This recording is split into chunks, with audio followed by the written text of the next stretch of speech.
Okay, everyone, welcome to Medicine Buddha. Um, it's so good to see everyone. I couldn't make it last week because so much was happening. I was finishing up uh, teaching in the UK, and it was just like a bunch of stuff, that I had to take care of last Monday evening at midnight, which is when I was doing it.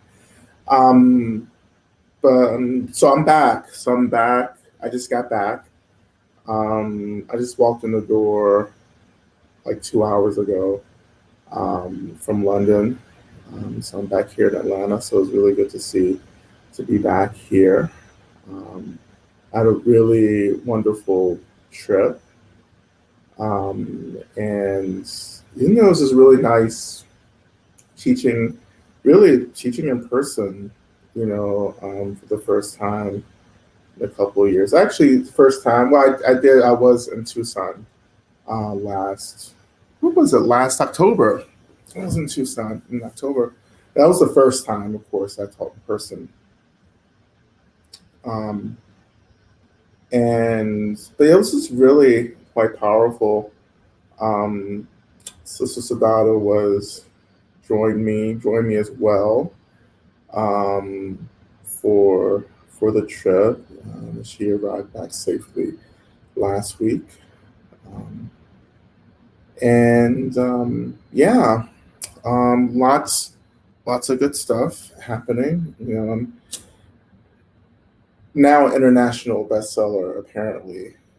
Um, the the German edition of Love and Rage tends to be doing really well. Looks like it's doing really well in Germany, so that's really great. I'm offering some Palo Santos. This is we got this in Peru um, last fall.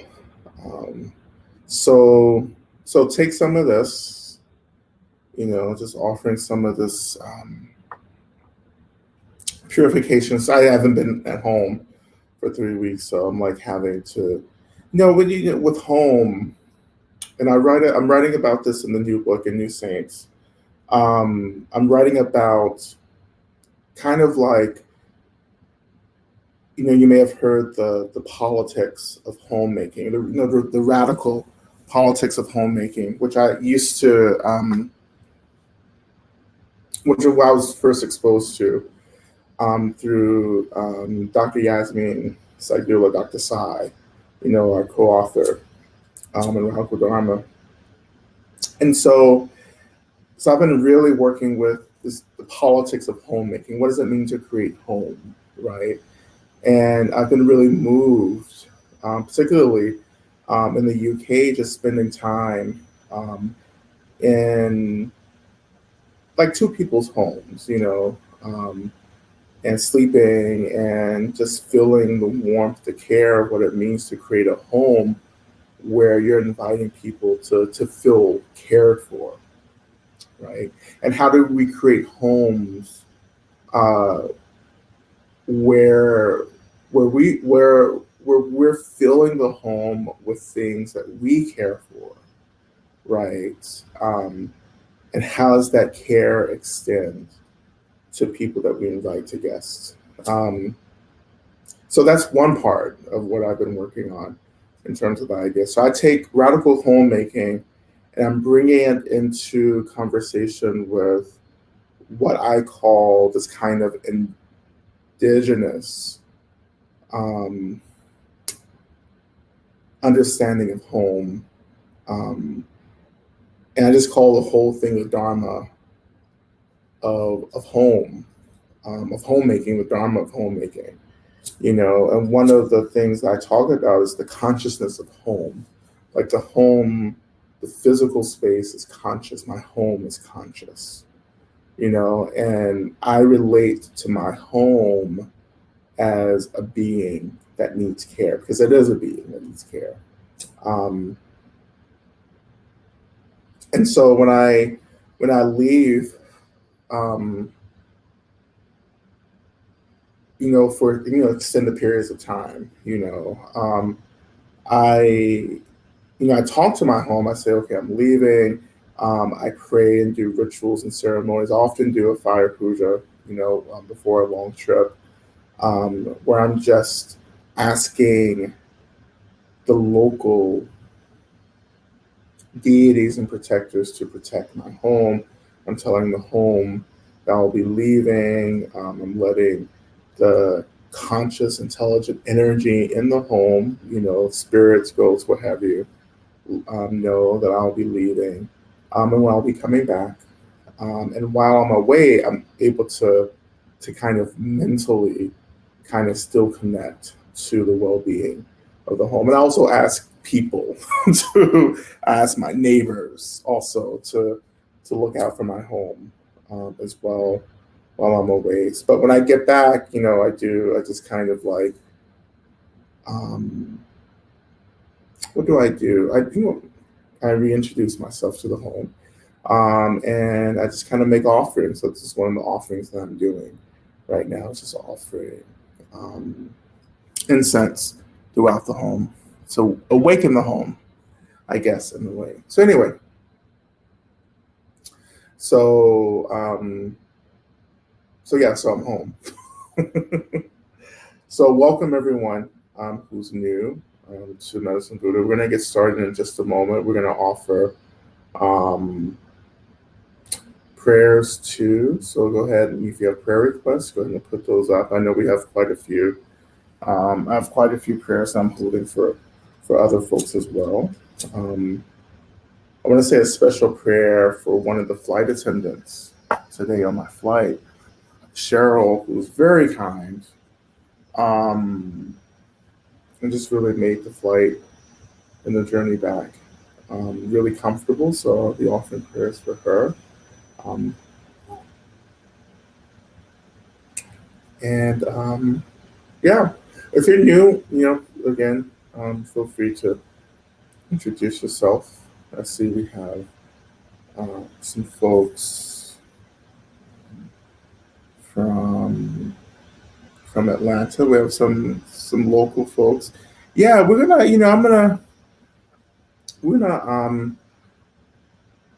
just see how things are going. There may be maybe in the summer and something happening here in Atlanta. An event, a teaching or something. So we'll see. I mean, after spending, you know, a good portion of 3 weeks teaching in the UK, it was like we didn't have nothing. We did a 45-person, uh, residential retreat, 3-day residential retreat, in Sussex, County, and we had no outbreaks, at all. We were pretty close together.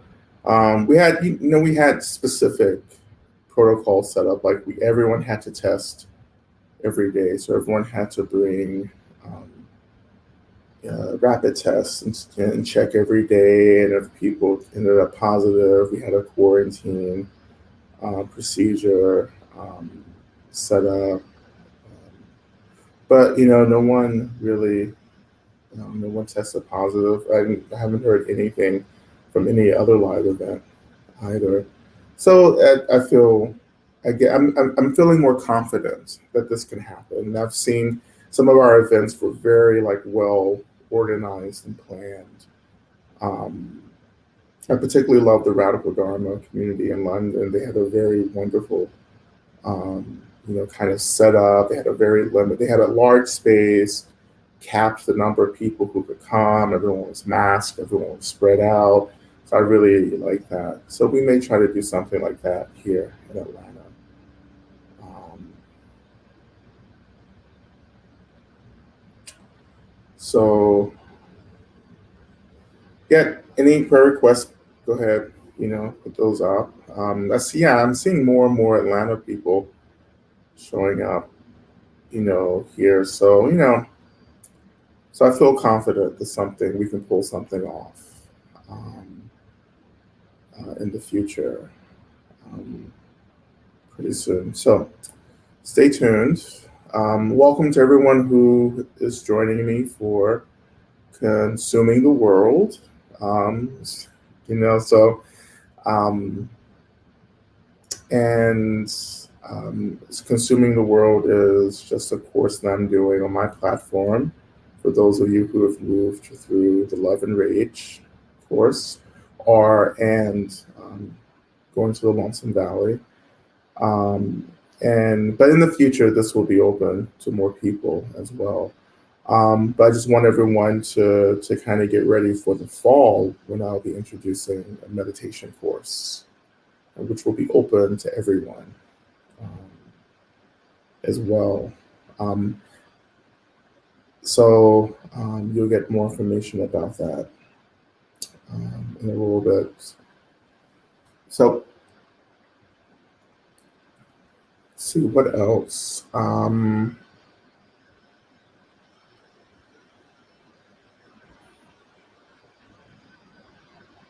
Yeah, it's Easter this week. I think Easter is this week.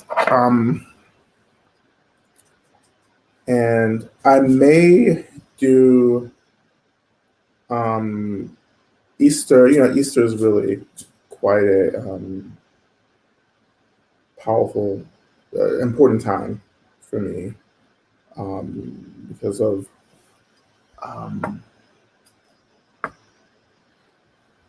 this is really how Easter represents multiple rituals and ceremonies in different cultures. It's not just a Christian holiday. It's actually also, this idea of Easter also absorbed some pagan rituals and ceremonies associated with um,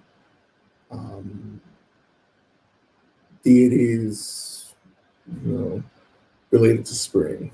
So Easter eggs and Easter bunnies um, comes from, kind of ancient rituals um, in Europe around, the observance um, of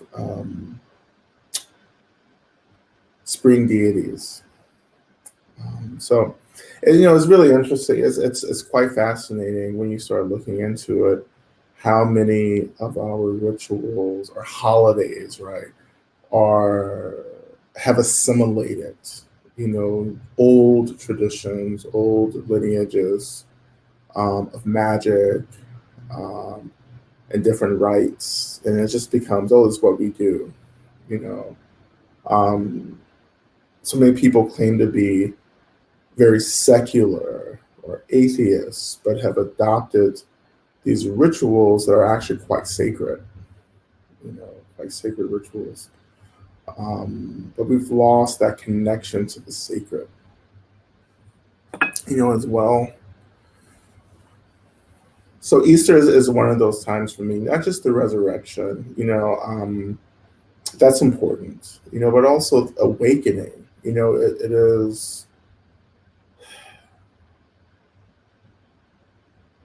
is, it's this remembering that death is an illusion, that death, is something that is as normal as breathing, right? That to be resurrected, um, to come back means to begin to acknowledge cycles, of death and birth. Death and birth. We're always dying. Not just physical death, but every second is a death. Every second is a birth. Right. We're letting go of the people that we thought we were, giving rise, giving birth to a new person. This is happening every second. I'm a different person than I was at the beginning of this session. That's how quickly this goes. Um, we're always dying. We're always being reborn. And I think Easter reminds me of that. It's just cycles. Um, Then of course we talk about Jesus and the symbols of the crucifixion. Um, and Good Friday, Good Friday is always really energetically intense for me. Good Friday is commemorated as the actual crucifixion of Christ. And um, what it means for hope and liberation to be like erased, and what it means after 3 days for that hope and that liberation to like resurrect and come back, right? How we lose it, how we lose hope and then find hope again.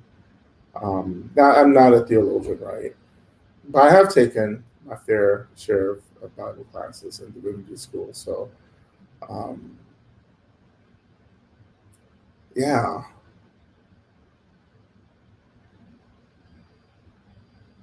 When I was growing up in church, we always celebrated um, the seven last words of Christ, which are just these words or phrases, actually, that Jesus is said to have spoken as he was, getting close to dying. That's always been really quite powerful for me. There's this deep, transformative power of Christianity before there was Christianity. In the formation, those formative years of Christianity, like there was a lot more happening than perhaps the Bible or what we know as the Bible now. And the Bible is just it's a very censored. Um, Book. The Bible. No one. The Bible just didn't just come about. The Bible, over many centuries, were just oral tales, narratives that people just they spoke because people didn't read or write, in those early communities, but it was an oral communication. And then slowly they began to be transcribed, and that transcribing, of course, things were altered and left out.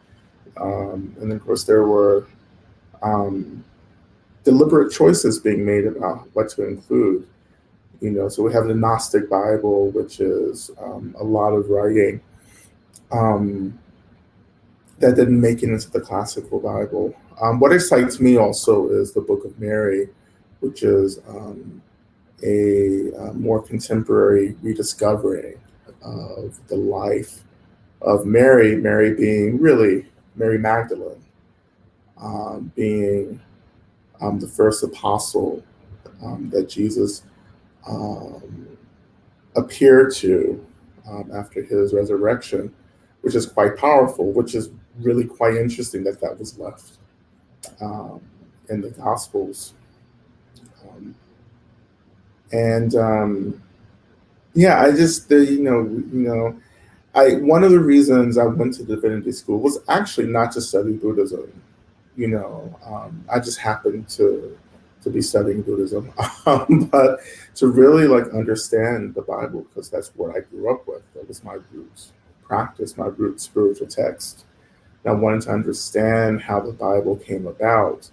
And it was important for me.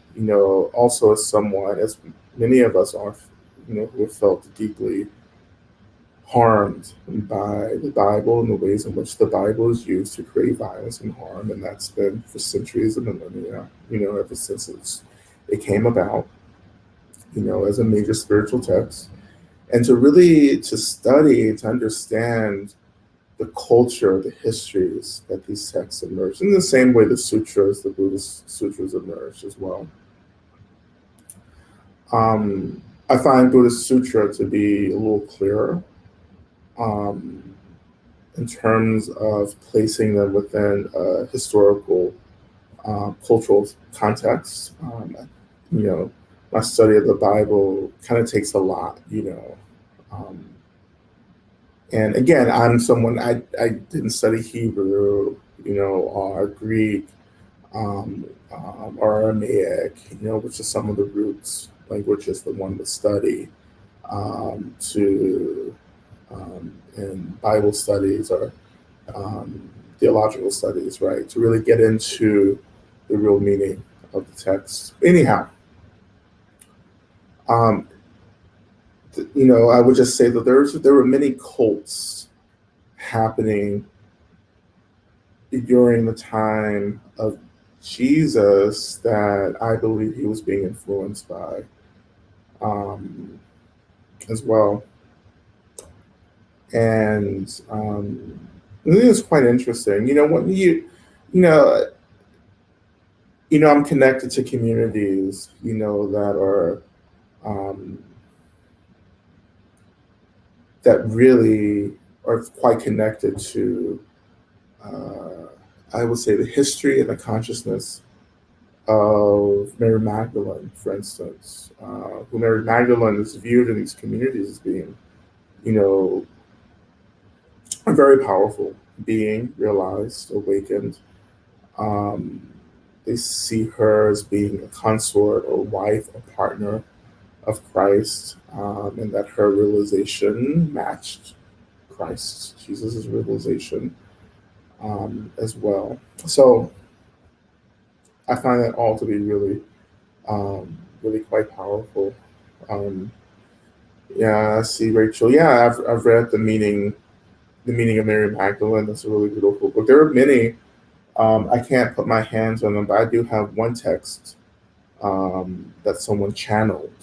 So when you talk about channeling, you're talking about connecting to the consciousness, which is what we often do in this session. Is touch into the awakened consciousness of a being, um, and then channel that energy, right into our own minds and bodies. And there are people who channel Mary Magdalene, have revealed some really, quite beautiful texts.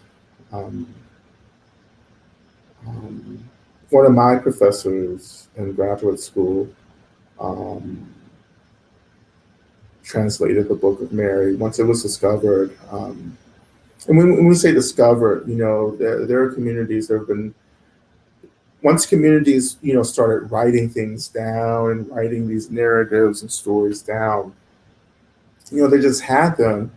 And depending on what was happening in the culture, they would, hide them. They would put them away, or someone would have a copy, or some wealthy, family or donor or whomever would just collect uh, copies of all of these texts that had been written and transcribed, and they would just hide them. They would put them to the side, or bury them. Put them in caves, right? And we go back and we find them and we say, "Oh my God, here's another copy or another telling of a story." Um, so this is why, like, we have things like the Dead Sea Scrolls, as some of you may have heard of that, was a big kind of finding of ancient texts, as well. One of the funniest things, I took classes on both the New and Old Testament.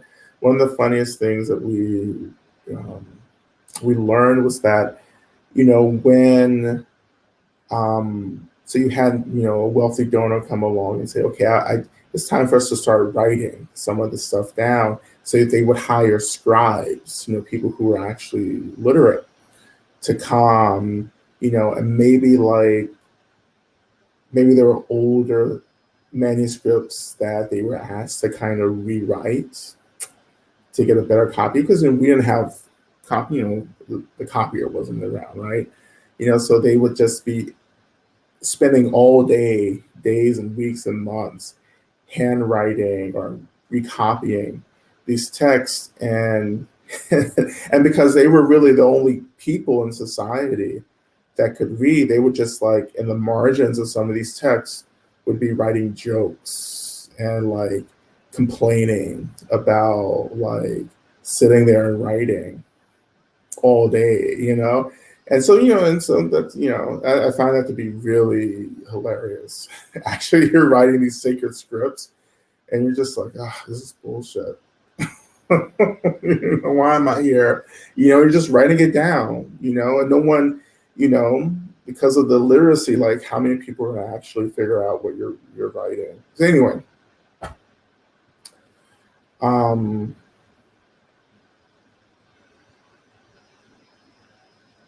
I might try to do something on Sunday as well. Some other practice connecting to Mary Magdalene. Um, I like to call it Mary Mags, but that's between me and her. So let's get started. You're not going to get me to do a 2-hour talk again anytime soon. We're going to, 30 minutes, and then we're going to get to practice. All right.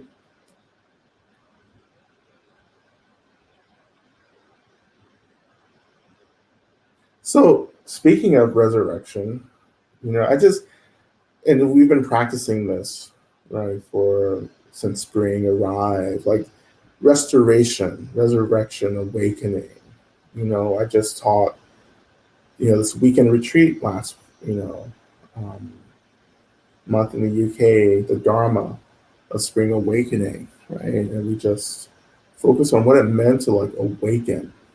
What does it mean to become alive? What does it mean to allow ourselves to be filled with this kind of vibrant, dynamic energy of spring, right? And all of that is directly in line with the practice of Medicine Buddha. Um, what does it mean to channel the consciousness of Medicine Buddha, radiate that energy into your space, and imagine the space becoming alive? Now, I've also been thinking about the practice of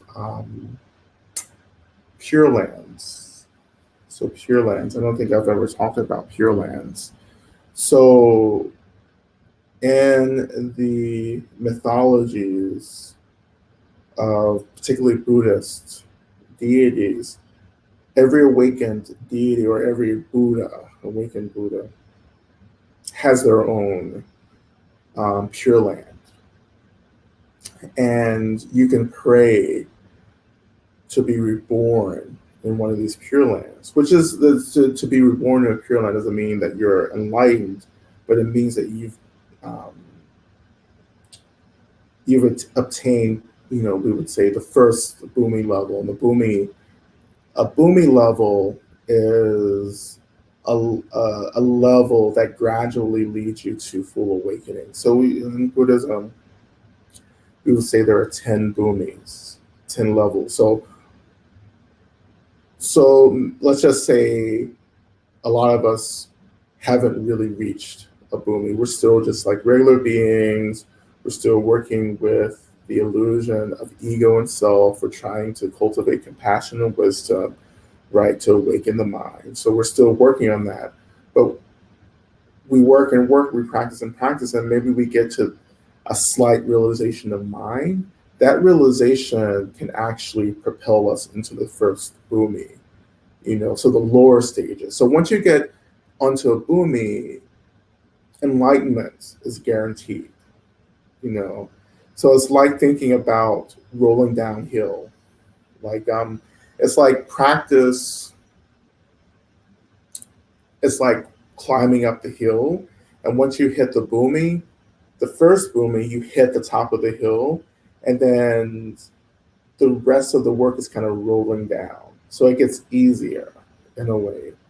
But when you have that one insight into the mind, then you understand what the mind is, and you can lean into that experience of the mind. That is the opening of the first Bhumi. Once you get to the first Bhumi, it's said that you can easily be reborn in a pure realm of a particular Buddha.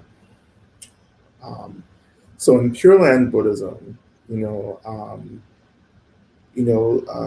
Amitabha is a really important deity. Amitabha is the Buddha of limitless light. And do I have? I have an Amitabha picture on my mantle, but I can't get up and get it right now. And we've done Amitabha practice before in the past with Bumi Sparsha. We did some during the first year of quarantine. And Amitabha is used often to as a practice for those who are transitioning into the bardo, the spirit realm.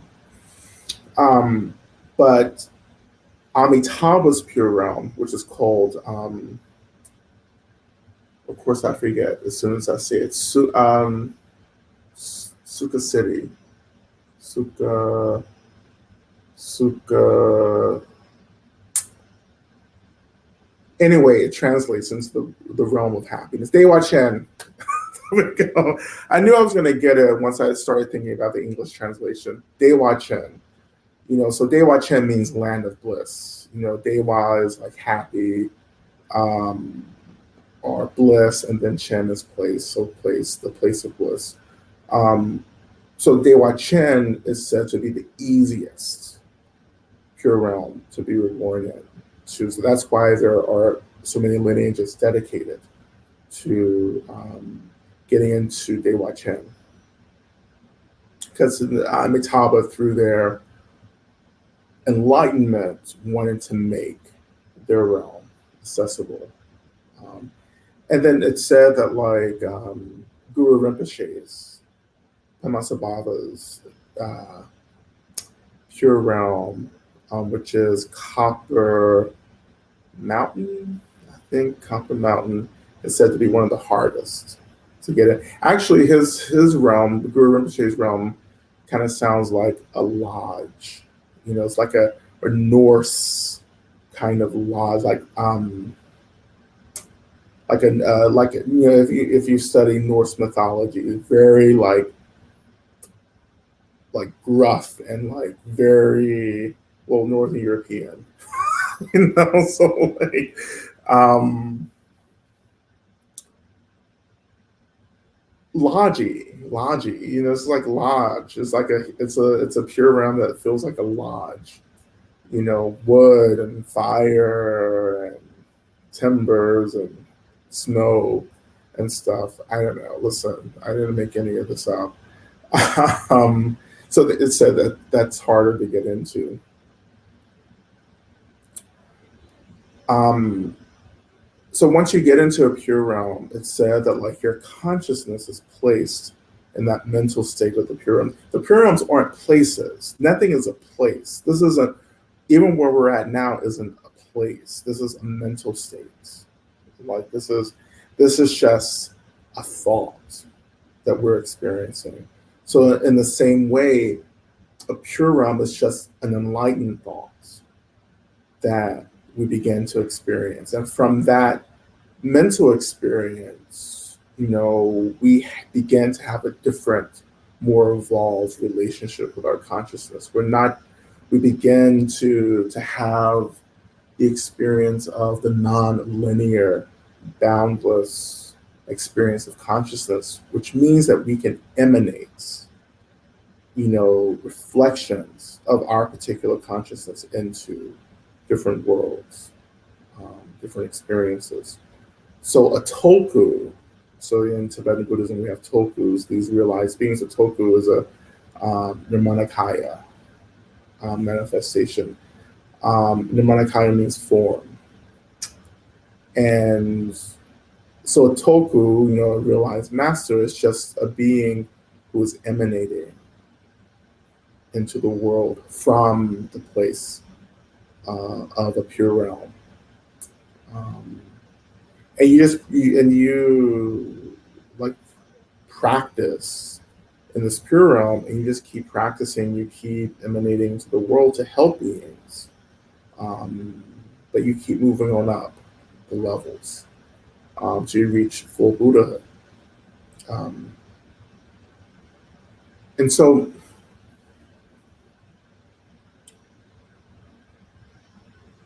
there was something else I was going to mention too. like the movie. What is that movie? The Little Buddha. I think it's called The Little Buddha. With Keanu Reeves, who plays the Buddha. Because I don't know how Keanu Reeves keeps getting these roles of being the one, but here we go. This is not going to end up with the Matrix, by the way. I am settled. That's not how it's going to happen. Um, See, I'm not even feeling. It's so weird. I'm not even feeling compelled to talk about the Matrix, even though it's crossed my mind already. Like it's wonderful. This is what practice does. It creates. You know, you can start pushing temptation away, right? So anyway, the Little Buddha with Bridget Fonda, Keanu Reeves. Oh, Soga Rinpoche is in that book, in that movie as well. Um, but anyway, I think it's called the Little Buddha, um, is about this great Tibetan master who passes away and emanates three incarnations of himself into the world. And the movie is about Soga Rinpoche and some other Tibetan lamas coming in and trying to identify who these emanations are of this one great master. And so Bridget Fonda plays the mother of one of the kids who is recognized. But the movie is also is flashbacks to the time of the Buddha, which I know sounds is very problematic. I know it's the 90s. So Keanu Reeves plays the Buddha, so he's like brown. You know, I don't know who made that decision to cast Keanu Reeves as a Indian Nepalese prince. Who knows? Like I wasn't, and as we often say, I wasn't at the table for that conversation. Many of us weren't. So this is why we end up with things, media representations that seem so. So anyhow, but again, anyone on a booming level, can emanate, and it's you don't want to get into formulas like you get so many formulas. Like we learned that if you're on the first level of the booming, you can emanate 10 um, emanations into the world. Who knows, right? What that is. But the gist of this is that once we connect to even just a small portion of the essence of our minds, then our capacity to awaken intensifies, but our capacity also to help other beings still trapped in the delusion of ego also magnifies and intensifies. That's the point, right? So I don't know. I was thinking earlier today about so Medicine Buddha has a Pure Land as well. And if you read these descriptions of Pure Land, it's like being in a beautiful garden, and there are pools of like honey, and it rains milk, and the trees grow muffins, and the dirt is like brown sugar. It's just like a fantasy. Um, but it's not quite that. It's like the pure. Here's what the texts say. Here's my experience. So my experience of Medicine Buddha's Pure Land is, um, I mean, this is the experience of all. This is the essence of all Pure Lands, which is the essence of all phenomena. Is space, is openness. There's an emptiness imbued with this energy. Um, Intense, radical fluidity. Um,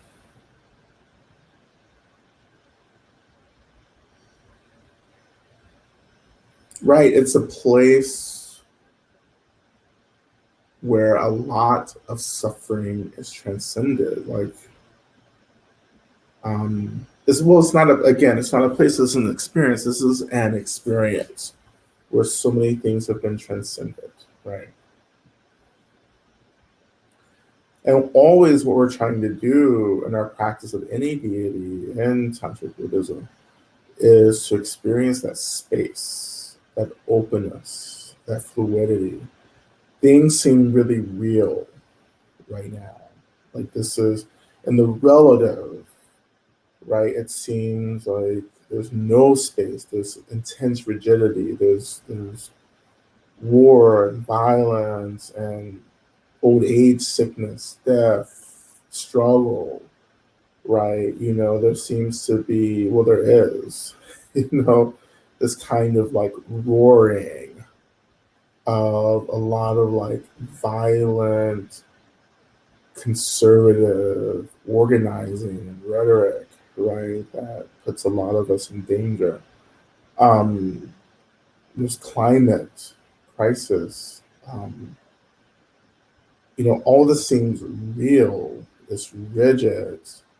It's overwhelming, right? And what we're trying to experience and practice is the space that holds all of these experiences, right? Yes, there's intensity happening in the world, and the nature of all of this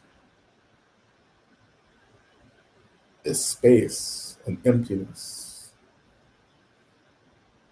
I talk about this all the time. Like everything I'm talking about these days is about this. Is really about the Heart Sutra, right? That both the relative and the absolute arise together in the same moment, right?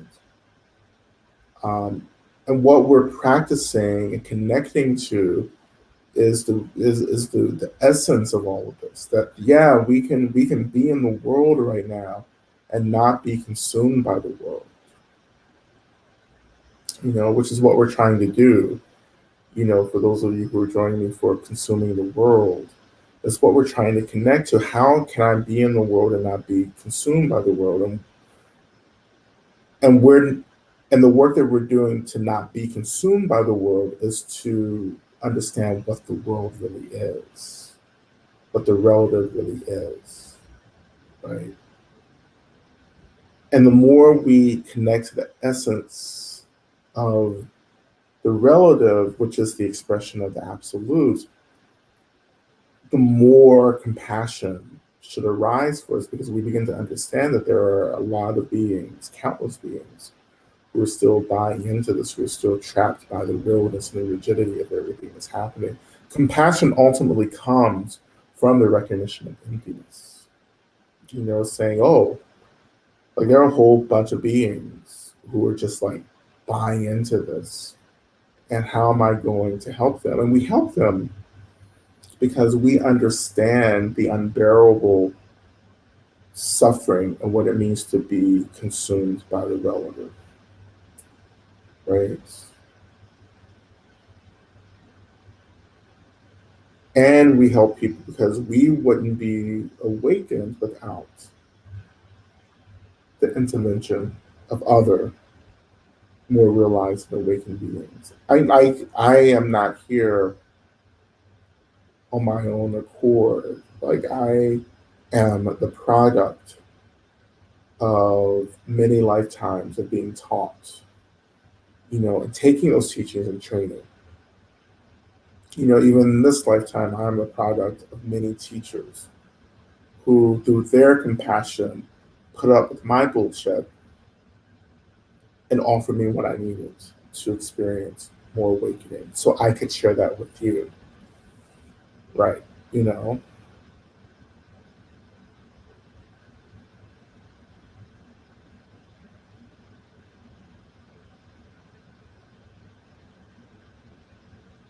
So I forget how I got there. I was talking about Pure Lands and the relative and absolute, right? And the Heart Sutra. Um,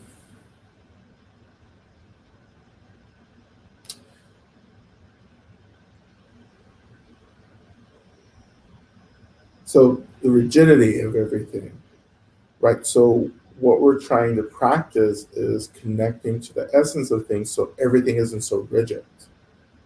So when I'm moving through the world, it's like, yeah, I see the world. I see what's happening. I can see into the hearts of people. I can feel the suffering, fear, and everything. I can feel the violence. I can experience the violence, absolutely. Um, but I also know at this point that all this is an illusion, a dream at the same time, right? But I'm not bypassing the relative to privilege the dream. I'm practicing to bring the realization of the ultimate into moving through the relative. So I'm staying, it's like staying on earth. Like we're grounding ourselves to the earth. We're walking on the earth and trying to, well, I don't know if that's the best way to describe it, but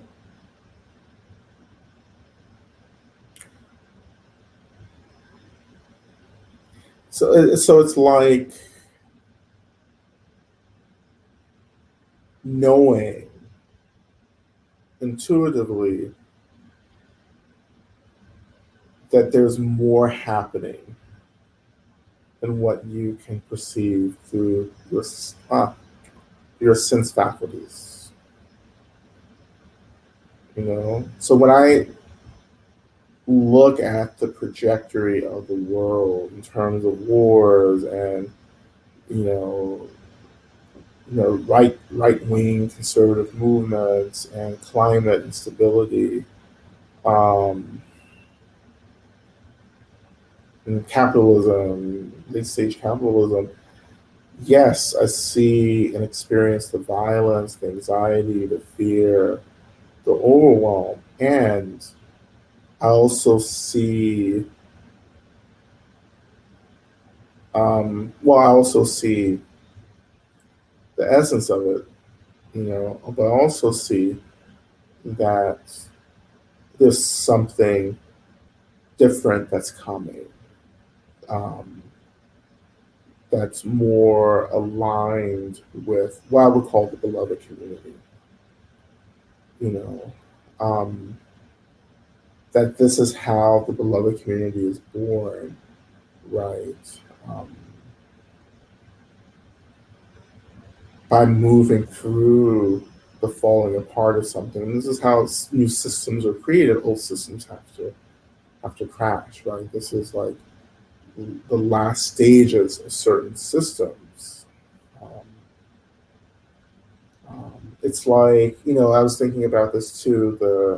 Since I was in the UK, you know, absolutely fabulous. For those of you who are fans of AbFab, the first AbFab film was called The Last Shout, which is actually great. It was better than the second film that came out a couple of years ago. But it's like the last shout. Like this is everything feels like the last shout, and it's loud.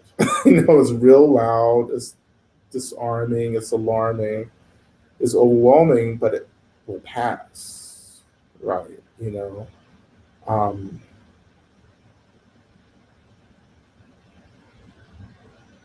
so it passes. I also was, I was working doing some ancestor work with people, um, over in the UK as well. And we were, I was just, really exploring with people how we have to listen to our ancestors, particularly our ancestors who come out of struggle, who come out of oppression, marginalization.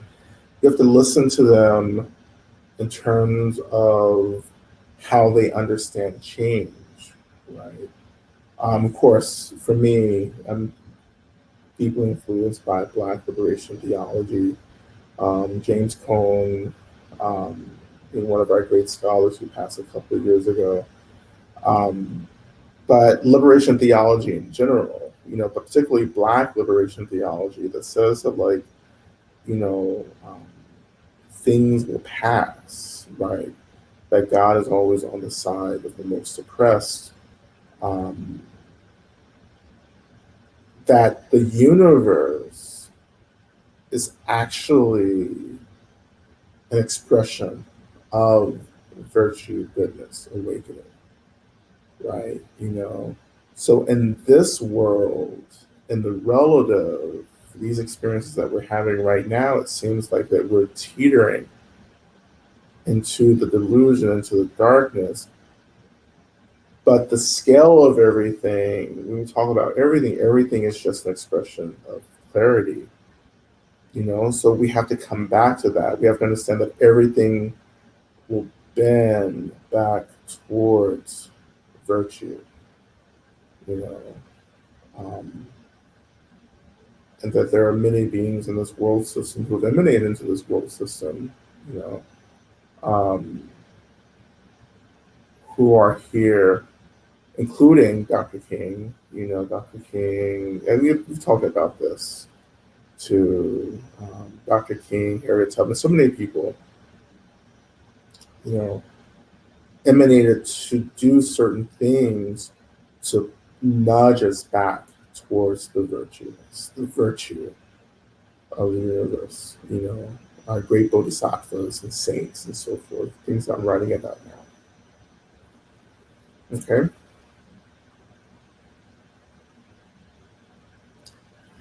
This is why we have to commit to practicing, because if not, the world begins to consume us, the anxiety, the worry, the overwhelm, the fear, the hate.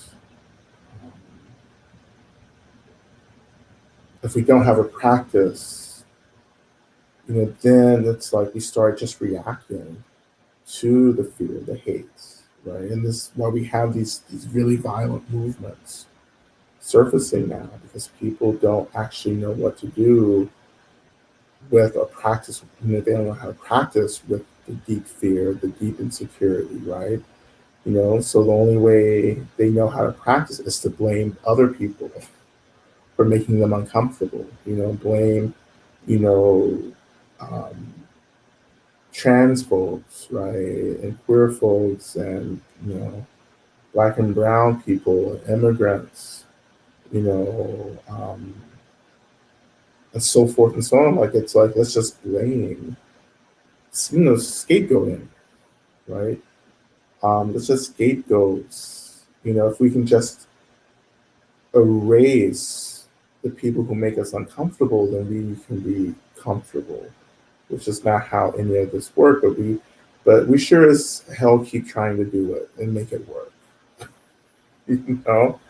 In the same way Jesus was scapegoated. Jesus was this effigy, right? He was the symbol, this body that was cast as the the embodiment of everything that was wrong, you know. And crucifying Jesus really didn't get us anywhere either, you know. Um, this is why the practice is important. This is why over and over again I say we have to come back and develop a relationship with our own brokenheartedness. We have to practice with discomfort. We have to experience it. We have to call in resources that we need to help hold us move through this experience. Like, this is, if I don't do that, then I start blaming you for my suffering, for my discomfort, or someone else, like I blame other people instead of taking responsibility, you know. Um, but that's the hard path here, and it's very hard. I don't, as I've gotten older and have deepened my practice, there's much more tenderness and openness that I've been experiencing, because I know how hard it is. I know how hard it has been for me to move through the suffering, to move through the trauma, to move through, you know, um, just the hate, and the fear and everything. And so I know how hard that is. And I also know that we don't have a choice. Um, so much of my compassion arises from the realization that this isn't easy. And it also arises, from this understanding that we also have to do this, right? If we want to get free, we have to do this. And one of the things I've realized recently is that not, of course, we've talked about this, like, not everyone actually wants to get free in the same way that I'm talking about freedom, you know, and I just realized this, the past couple of months where I've had so many conflicts in spiritual communities, as many of you know, like I've had all these conflicts because I'm talking actually about getting free, getting enlightened. And what a lot of communities are actually talking about is getting comfortable and getting settled, right? And there's been this fundamental disconnect that I'm finally able to name. It's like, oh, this is what you're talking about. Like I show up and talk about actual liberation and the work that we have to do that, and then you get pissed off at me because I've made you uncomfortable because comfort is actually your goal, not the discomfort from which true realization arises from. You know. Then I say, oh, okay, and then there's a softening that happens. It's not that like people don't want to do the work. It's just like they've made a choice for a different kind of freedom that doesn't align. Well, it's not freedom, actually. It's not freedom. Being comfortable and happy isn't freedom. Um, it's settling. It's settling. It's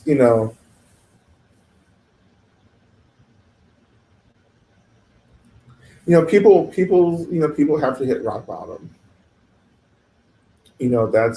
That will get you stirred up to get free. I was very fortunate to hit rock bottom in my 20s, and I said, "There's no way I'm gonna stick around for this bullshit. There's no way. There's no way I'm gonna continue dealing with this kind of darkness, this delusion, this sadness, this despair, this hollowness." Like I was like, "No way, no, I can't possibly do that." And so I've never been about trying to be happy.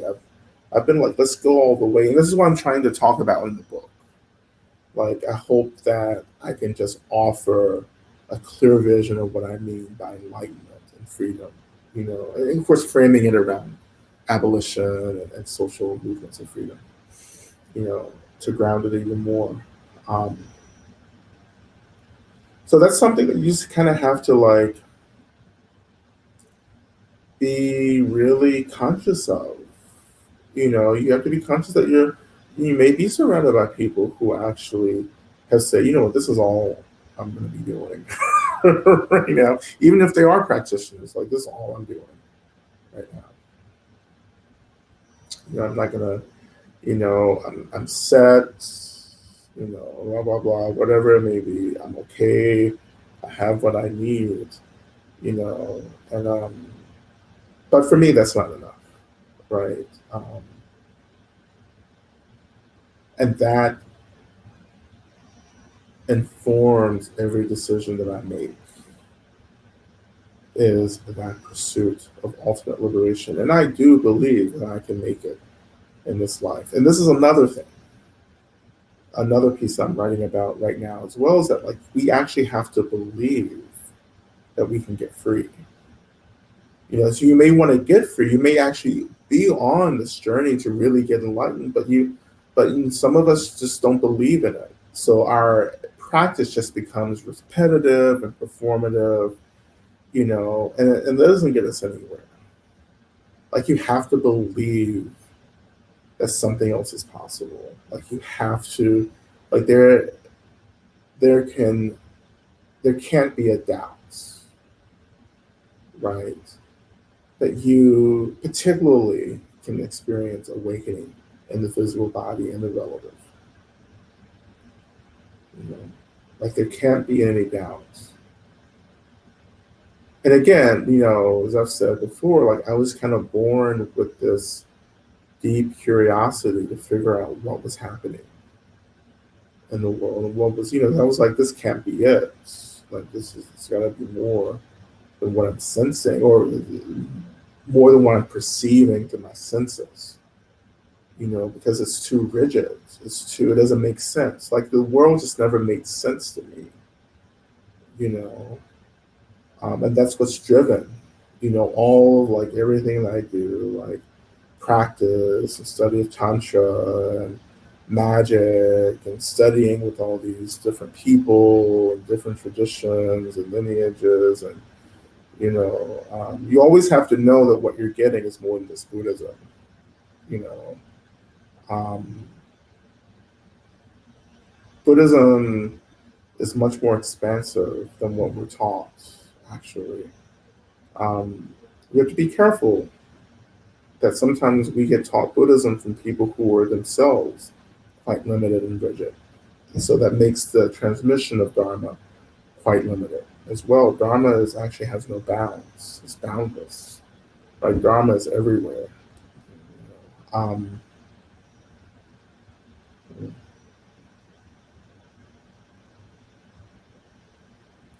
the prayer for, see, this is what happens. Like I said, I'm going to practice, and then I start setting up the practice, then I start talking about something else. There's 2 hours down the road, right, and nothing has happened. Um,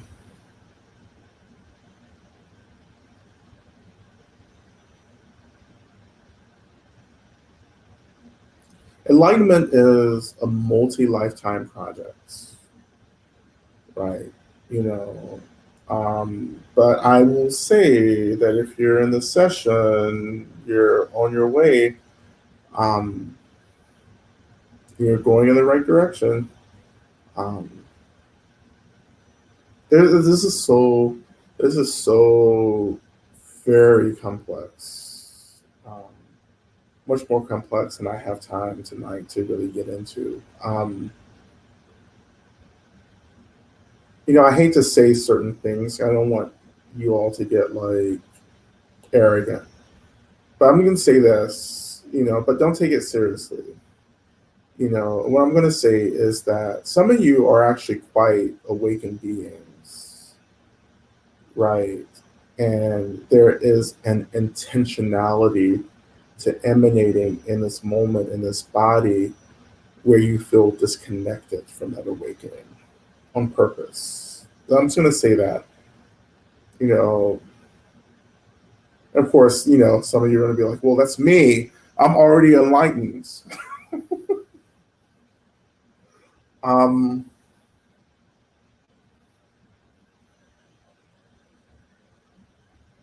it's not random. That's this is this is not random that you're alive right now in this world system on this planet right now. It's not this is not random. you know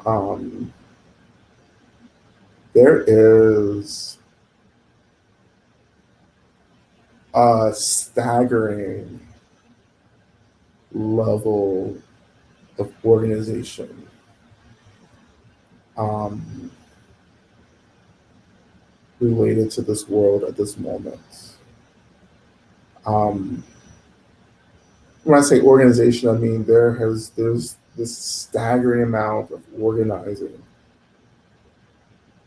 that's been done for this world for this moment that this world is moving through to help move this world through this period, this apocalypse. And I think many of you are part of that organizing. You know, um,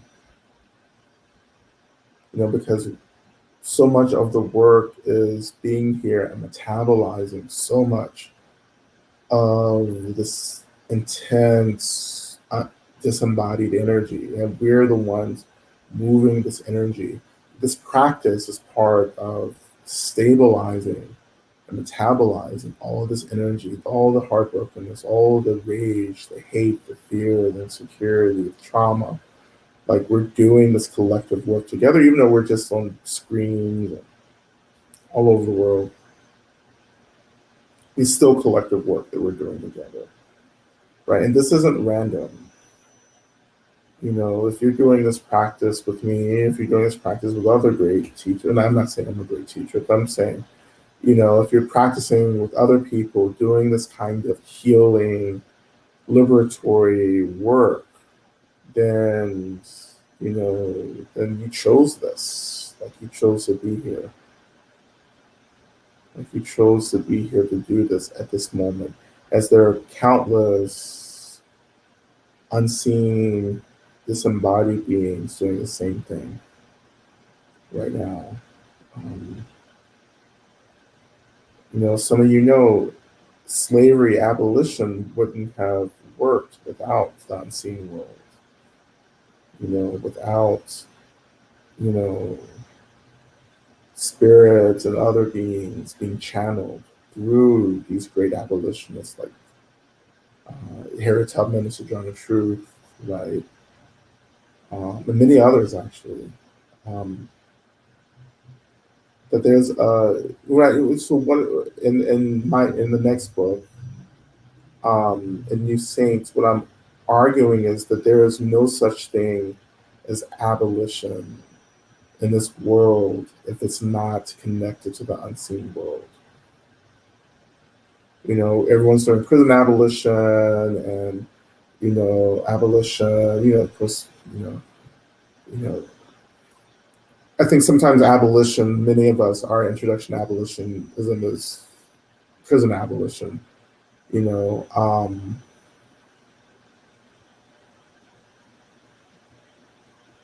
but real abolition and the way abolition emerged for us in this country, in the United States, was a project between the seen and unseen world. And its leaders were themselves beings who occupied both worlds, both the unseen world, the spirit world, Bardo, whatever, and the physical world, right? True freedom can't come about with just organizing in the physical world. It has to be in concert with the non-physical world, you know, because all the violence, the harm, the things that we're struggling with are collaborative projects between the physical world and the unseen world, i.e., there are many demons who are bridging both worlds, creating these systems of violence, who are underlining many of these systems of violence. Now, I know that's completely out there for many of you, you know, but you know we're going to have to get hip to this. You know, we're going to get real hip to. And if you've been with me for any number of time, you're already getting hip. You're already hip. You know, the seven homecomings is just a practice that I developed to get people thinking about bridging their practice with the unseen world. You know, you already get that. You know, I think many people already realize that. You know, there's no abolition of anything without working with the unseen world, without the ancestors, without the deities, without plant consciousness, without you know, I mean, it's the unseen world is just like out there. It's like you know, but for us, deities, ancestors, right, protectors, you know, that's you know that we need to focus on.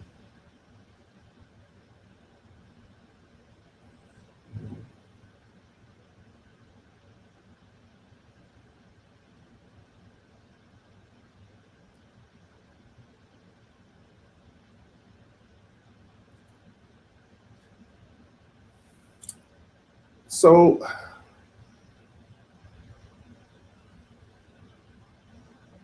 so much of my work in our practice in this session, which we're getting into,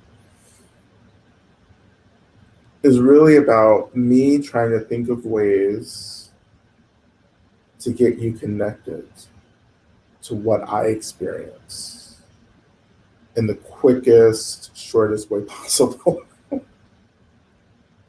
um, without spending 20 years of doing prostrations and chanting. Um, how do we touch the essence now? And I do believe that's quite possible to do that now. You know.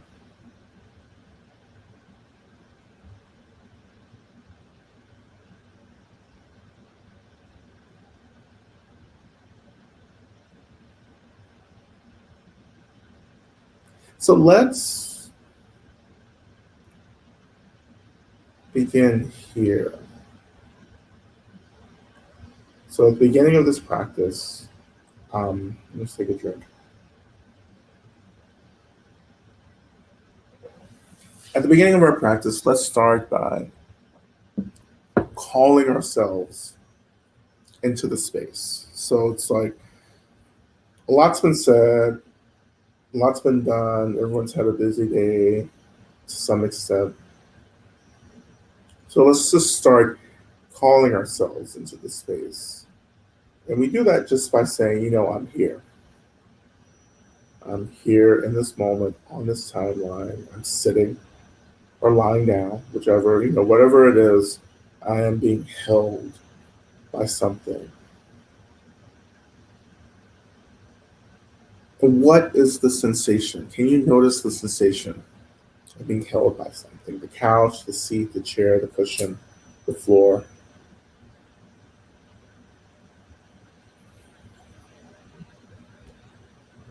So I'm here, like my attention is being held, right, by the seat.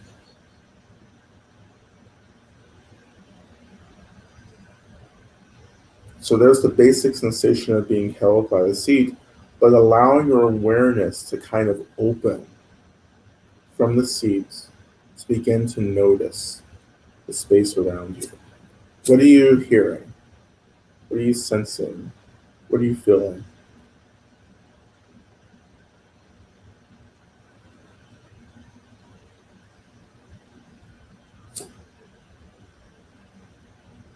So again, our attention is being held by the sensation of being held by something. Our body is meeting something. And that's the roots, like the root anchor, right? And so you have the roots in that anchor, and then let your awareness from that root blossom out into the space around you. So you both feel the roots, the anchor, and you're becoming aware of everything else around you.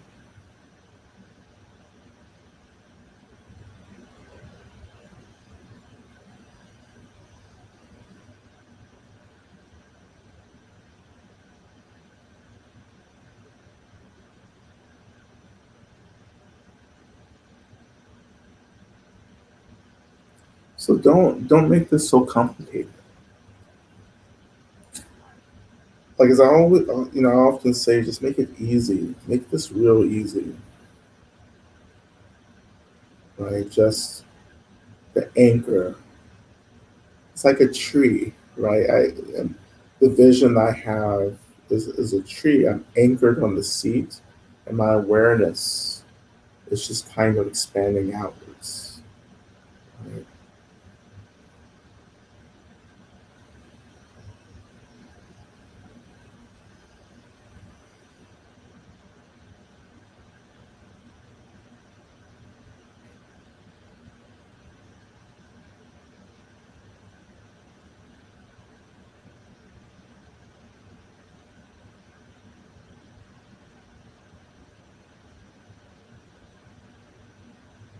And in the space around you,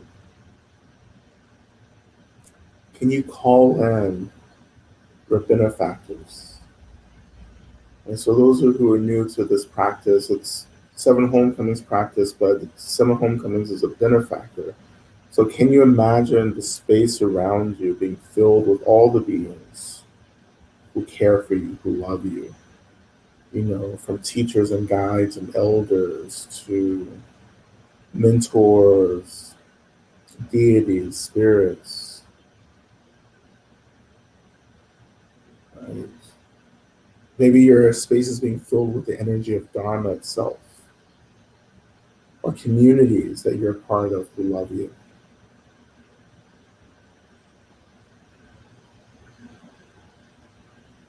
This is incredibly important, right? And this is something that I was really emphasizing on tour with all the communities, is that let's start practicing, you know, with this idea of like always being surrounded by beings who want us to be safe and happy and cared for.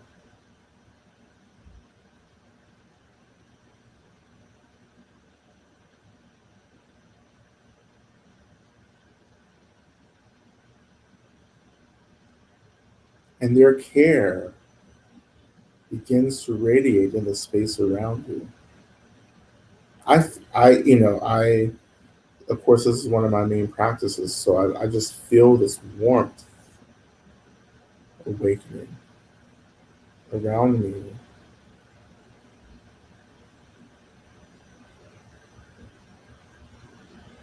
And this is the point where you have to move through the discomfort that arises for many of us still when we're working with unconditional care, unconditional love.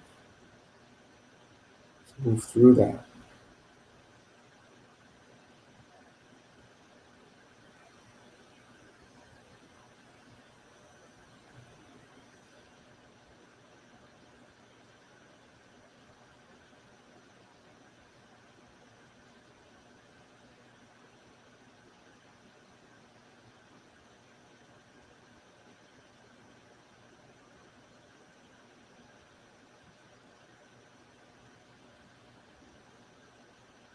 And so slowly you're allowing yourself to be filled with this energy of care.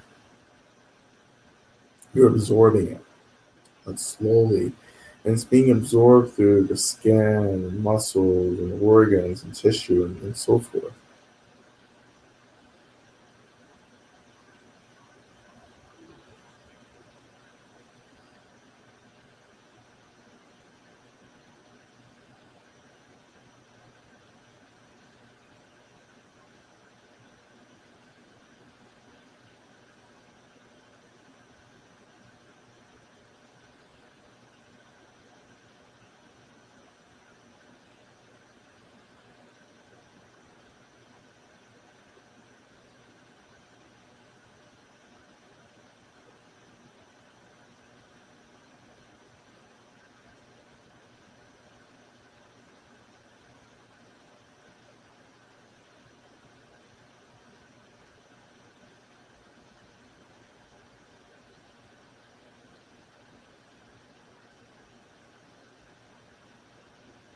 And this is the space that I want to offer prayer in.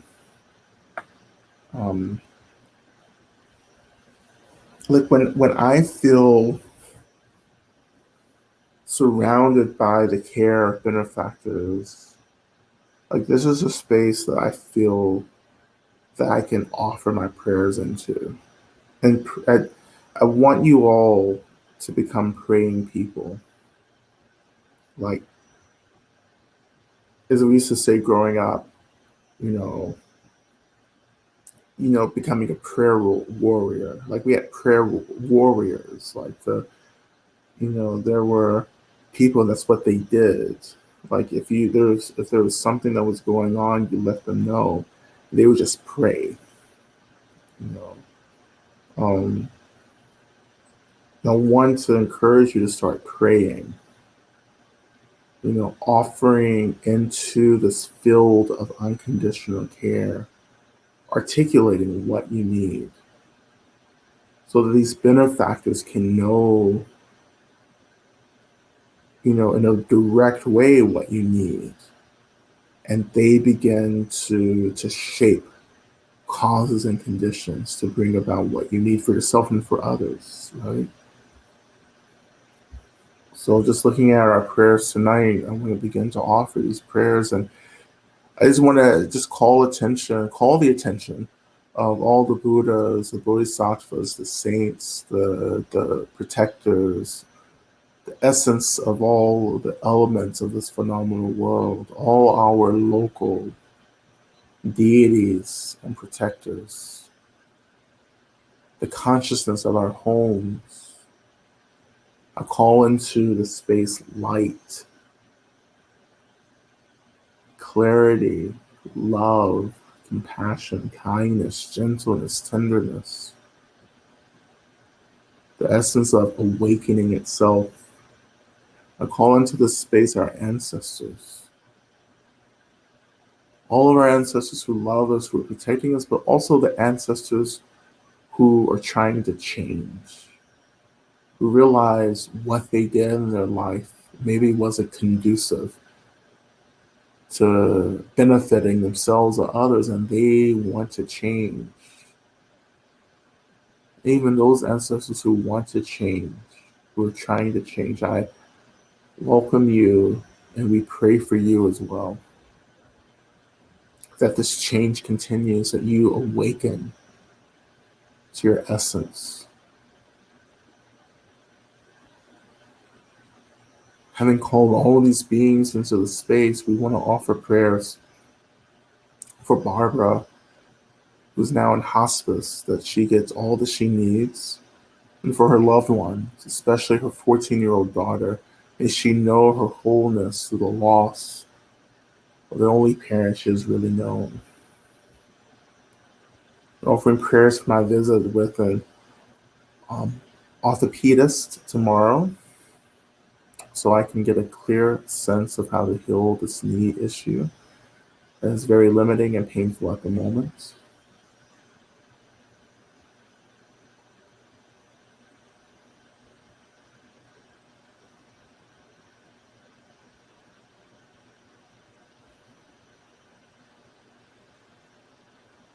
I'm offering prayers for my husband who has chosen to end our 30-year marriage.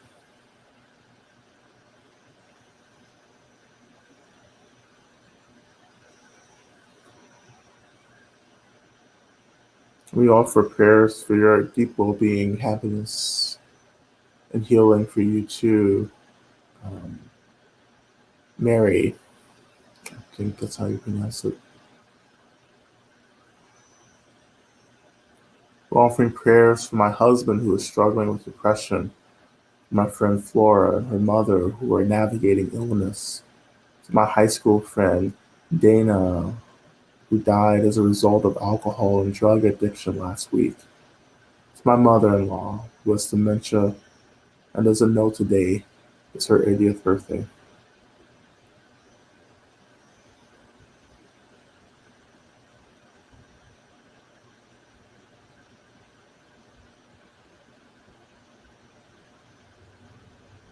We're offering prayers for faith and guidance right now. Offering prayers for my wife who is dealing with health issues. Prayers for myself as I prepare to have major surgery next month. Offering prayers for my continued practice, for patients with the experience of discomfort, and for all those who are sick and isolated. Prayers for my growing child.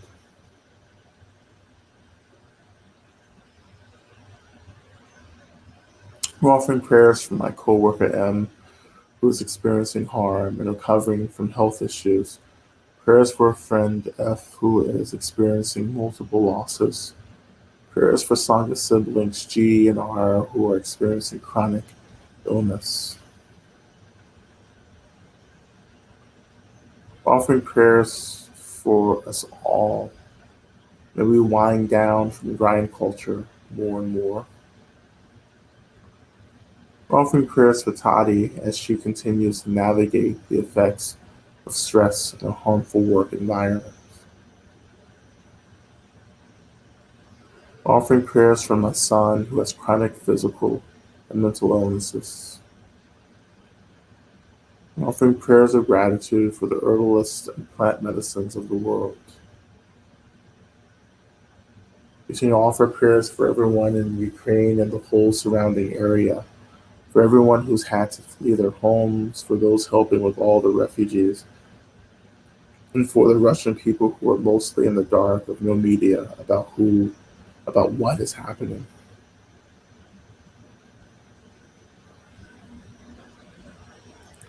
Offering prayers for the many people suffering from oppression and war, including those who have lost their homes or who have left their homes and homeland or adopted homeland. Prayers for myself for strength and courage to face my own grief and losses. Offering prayer for all suffering ravages of war. Offering prayers for my father Jonathan Jackson as he moves through the bardo. Offering prayers for the brokenhearted. Offering prayers for my mom as she plans my father's memorial through grief. Prayers for myself, my brother Tom, and my sister Kate as we move through conflict and trauma and grief. That we find a way to share space with each other, free from harm, while we grieve as an imperfect family.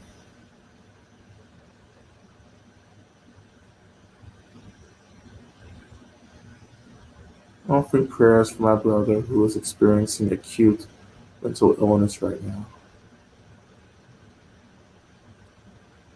Offering prayers for Patricia Galish, who's undergoing chemo.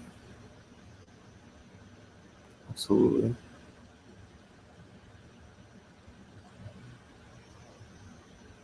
Offering prayers for my partner who is having a challenging time visiting their family, who struggle with really being seen to them fully.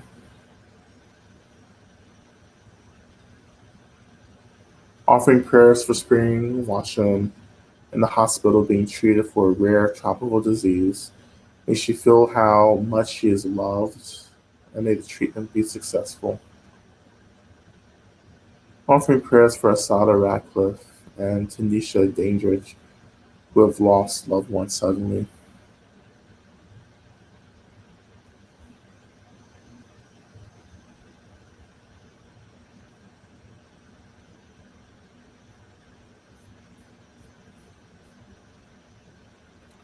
Offering prayers for my wife, Anna, that she may get understanding and healing for intense recurrent abdominal pain that the medical system has not been able to solve. Prayers for both of us to have what we need to be able to work with this and continue to guide our 1 month old daughter with love. I want to also offer prayers for my friend Patrick, who is moving deeper into the stages of dementia. Continue to offer prayers for Mike. I continue to offer prayers for the land, that the land may experience rejuvenation, may experience a release, a reawakening. I pray for old, ancient, liberatory paths of awakening to begin to reemerge in our practice, in our traditions, in our ceremonies and rituals.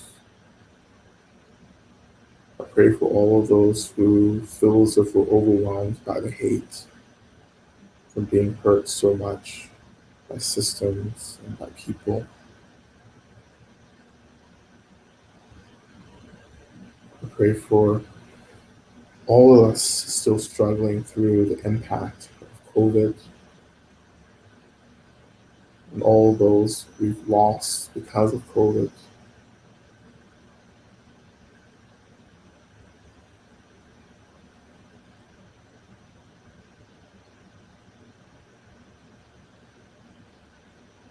As we continue to offer prayers, I want you to begin to offer prayers not just for what we need to see, but begin to offer prayers for the world. that we want to see come about? What does it mean to pray for a world where everyone has their needs met, that there are resources enough to go around, where people experience safety and community? What does it mean to live in a world where we're concerned for one another? Right? That none of us feel erased or marginalized or lost.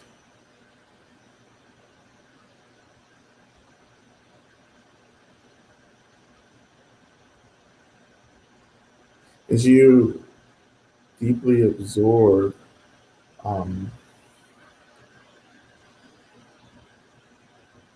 the care of your benefactors,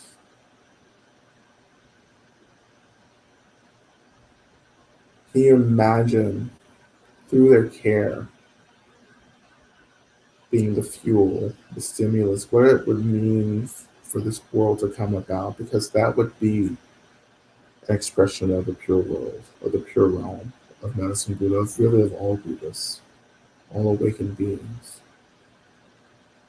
But we don't have to go anywhere to experience a pure realm.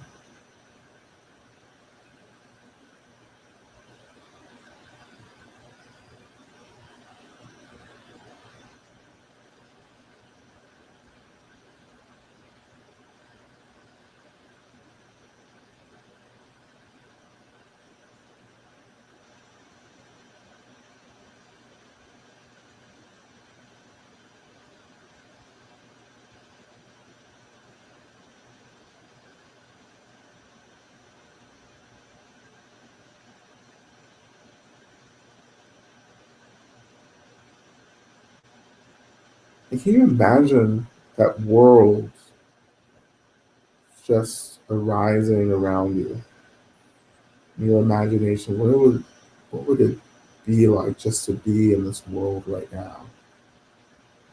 The world that we've been dreaming about, the world that many of us have been working towards, just for it to just arise, a world of everything that we've just mentioned, but a world where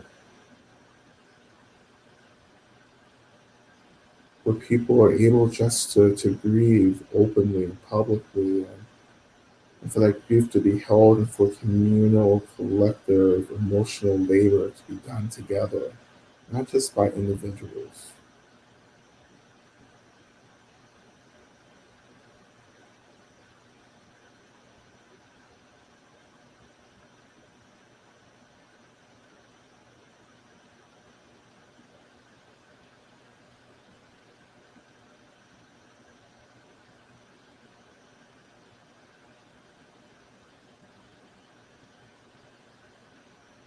And one of the,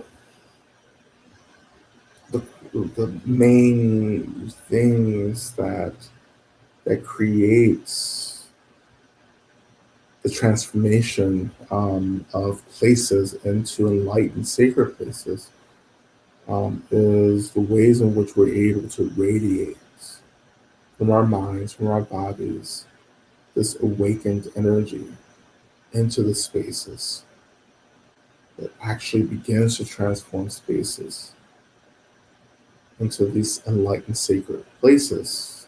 So again, just we're being filled with this energy of care from our benefactors, and then we begin to radiate out this energy of care, this energy of awakened consciousness into the space around us.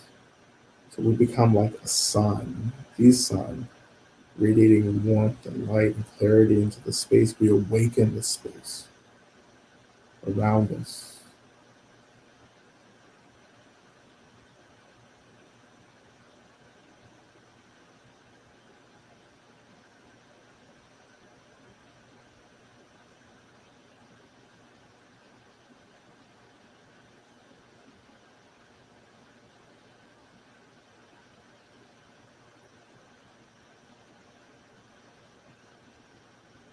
And we're going to offer our main mantra tonight. My drum is not accessible at this moment. That has changed locations. So um, I'm just gonna chant it, our mantra without the drum. Tea taum bacon say, maha bacon say, rasa sumongate soha. And this is a prayer to Medicine Buddha for healing. Medicine Buddha, please heal me is one of the translations of this mantra. Okay, so we begin. O te taum bacon say, maha bacon say, rasa sumongatis oha. Te taum bacon say, maha bacon say, rasa sumongatis oha. Ea Tom Begenze Ma Begenze Azasumungatis Oa Ea Tom Begenze Ma Begenze Azasumungatis Oa Ea Tom Begenze Ma Begenze Azasumungatis Oa Te begenze, ma begenze, rasa sumungatis ua. Te begenze, ma begenze, rasa sumungatis ua. Te begenze, ma begenze, rasa sumungatis ua. Te begenze, ma begenze, rasa sumungatis ua. Te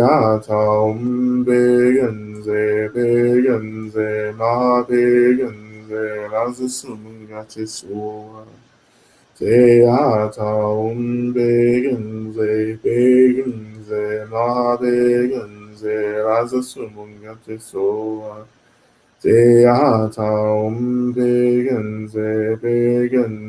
ma begenze, rasa sumungatis ua. Te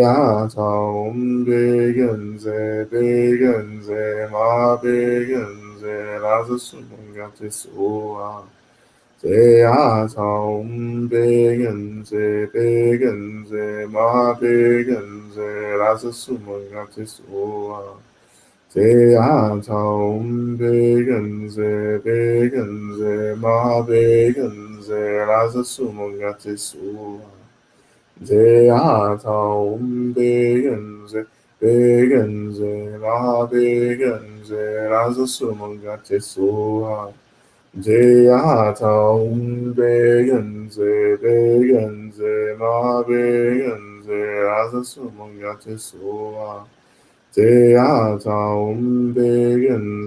begenze, ma begenze, rasa sumungatis ua. Te begenze, ma begenze, rasa sumungatis ua. Te begenze, ma begenze, rasa sumungatis ua. Te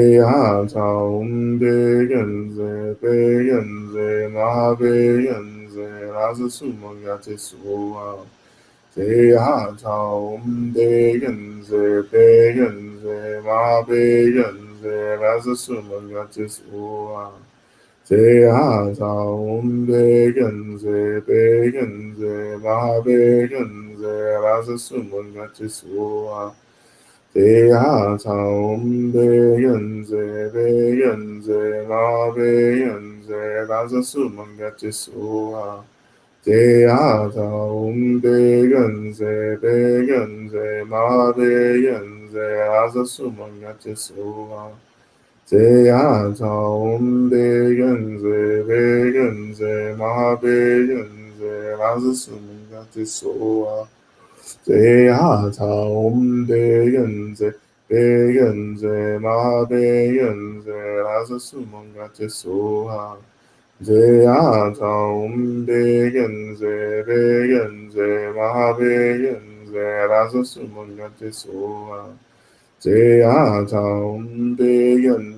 배연세 마하배연세 라자수문가제수아 제야자옴대연세 배연세 마하배연세 라자수문가제수아 제야자옴대연세 배연세 마하배연세 라자수문가제수아 제야자옴대연세 배연세 마배연세 아스스문가제소아 제야자옴대연세 배연세 마배연세 아스스문가제소아 제야자옴대연세 배연세 마배연세 아스스문가제소아 제야자옴대연세 배연세 마배연세 아수스문가제소아 제야자옴대연세 배연세 마배연세 아수스문가제소아 제야자옴대연세 배연세 마배연세 아수스문가제소아 제야자옴대연세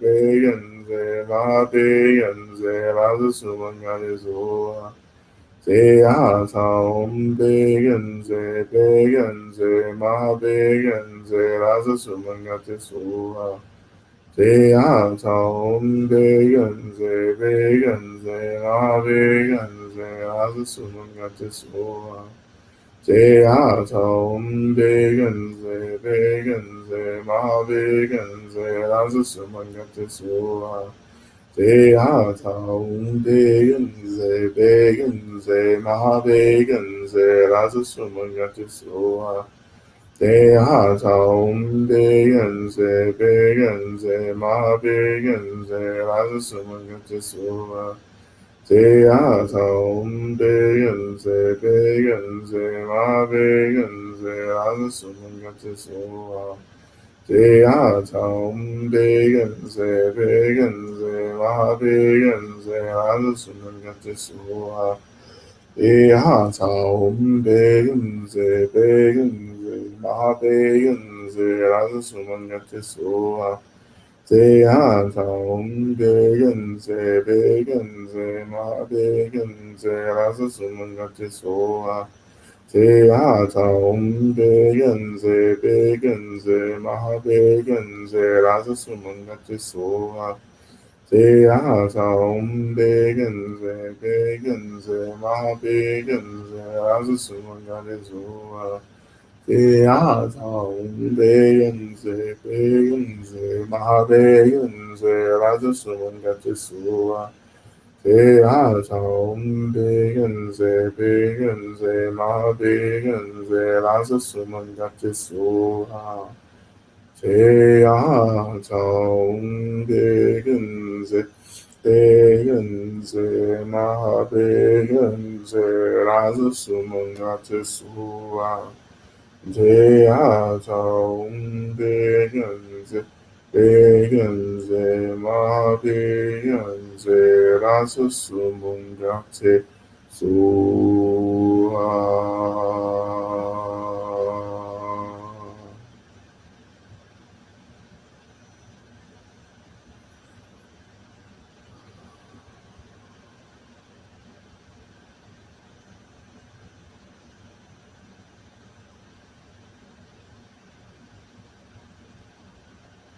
And so our final prayer now as we begin to transition out of our practice is to pray that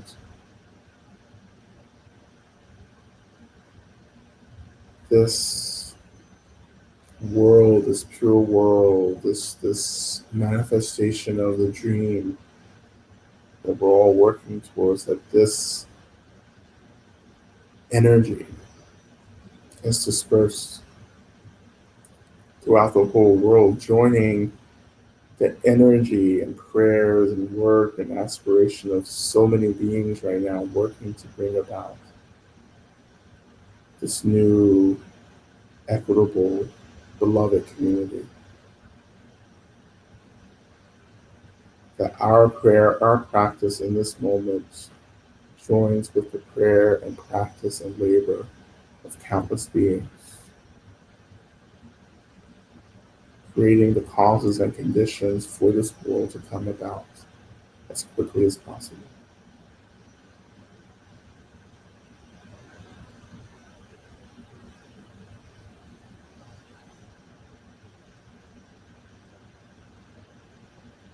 We continue to imagine all those we've offered prayers for as well, that this energy is also dedicated to them, that everything that they need, their healing, their guidance, their liberation, all of that is brought about through our practice tonight.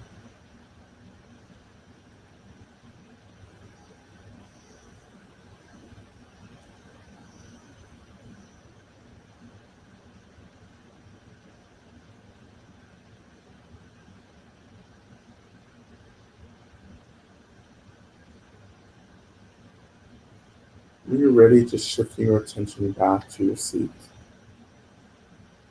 Just noticing the weight of your body making contact with the seat. Calling yourself back into this time, this moment.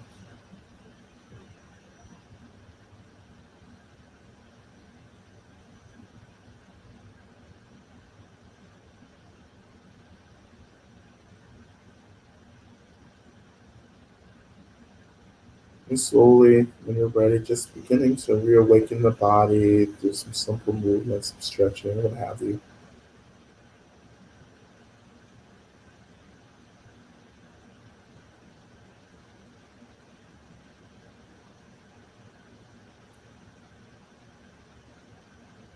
We'll turn our attention to our closing prayer, which is Shantideva's prayer from the Bodhisattva's Way of Life. And we will recite this in the chat box. We will recite this 3 times together. Okay. May I be a protector to those without protection, a leader for those who journey, and a boat, a bridge, a passage for those desiring the further shore. May the pain of every living creature be completely cleared away. May I be the doctor and the medicine, and may I be the nurse for all sick beings in the world until everyone is healed.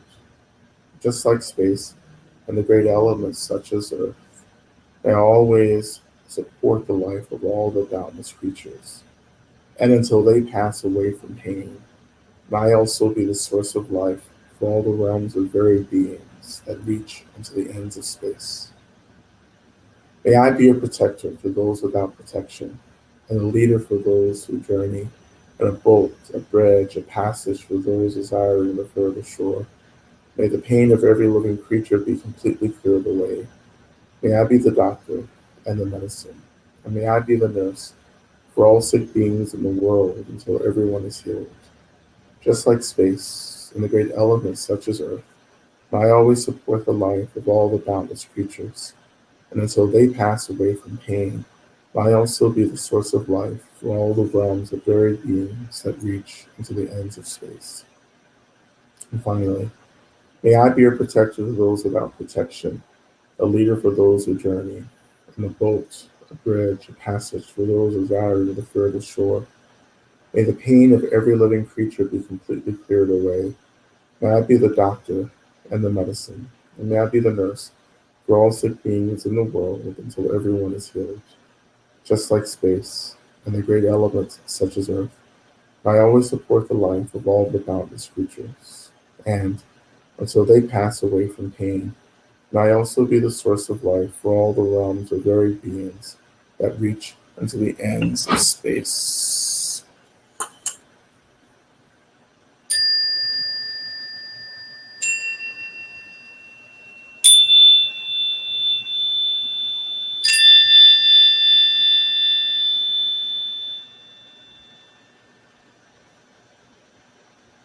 All right.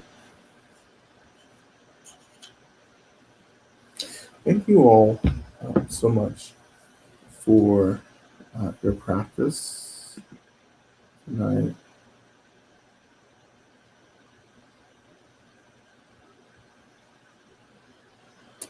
So Denise, I see you have a question. You spoke a little while ago about getting comfortable in the extremes and a sudden unexpected experience of deep spaciousness followed by intense contraction. And now a lot of grief and confusion. I think you're speaking to this right now. Yeah. Yeah.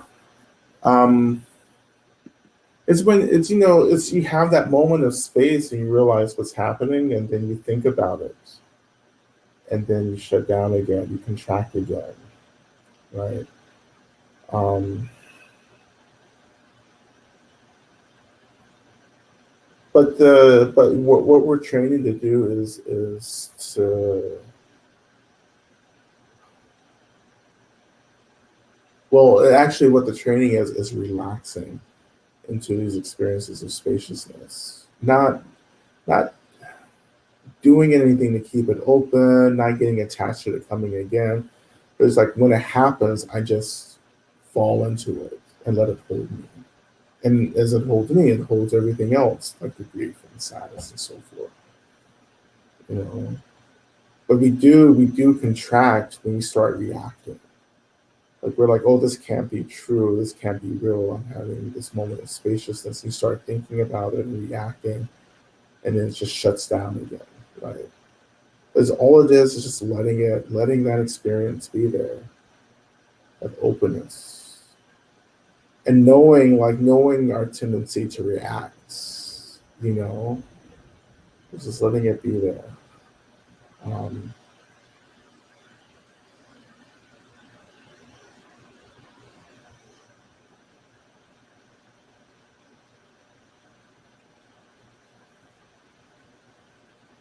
yeah,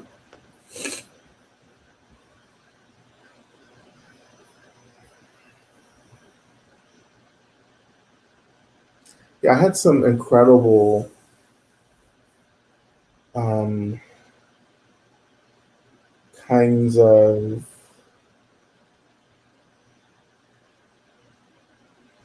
um, what am I saying? Like really,